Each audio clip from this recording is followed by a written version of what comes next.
Good morning. Today is September 11th, which means that it is my oldest son, Caleb's birthday. And so I just want to say happy birthday to you, Caleb. We love you very much, and I'm really proud of you and amazed at what God has done in your life already, and can't wait to see what He has for you in the days ahead.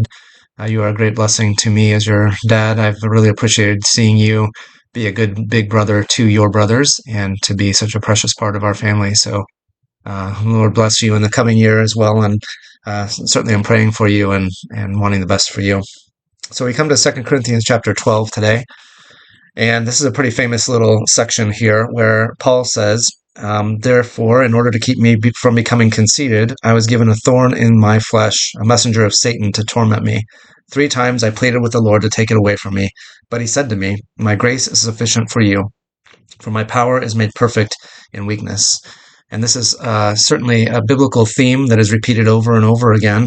God gives grace to the humble, and He humbles those who are prideful in order that they will know their need for His grace.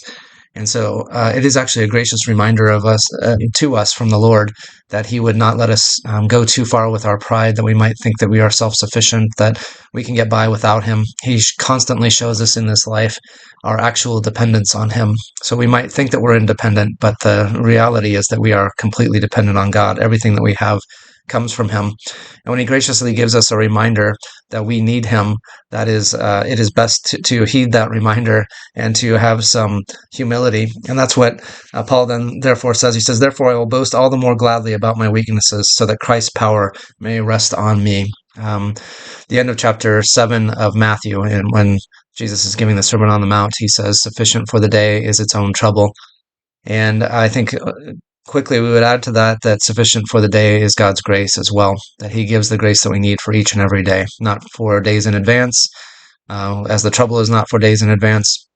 Oftentimes we get caught up in thinking down the road and thinking what bad things might come in a day or two or a week or a month or 6 months. But God hasn't given us those days. We don't know what's going to happen when those things come. We do know that God is gracious and that His grace is sufficient for each and every day. I always think about it like the manna in the wilderness.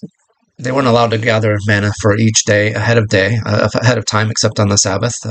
But they were supposed to gather for each and every day, and the manna from yesterday then would be spoiled by the time it rolled around to tomorrow. So we are dependent daily on God to give us our daily bread.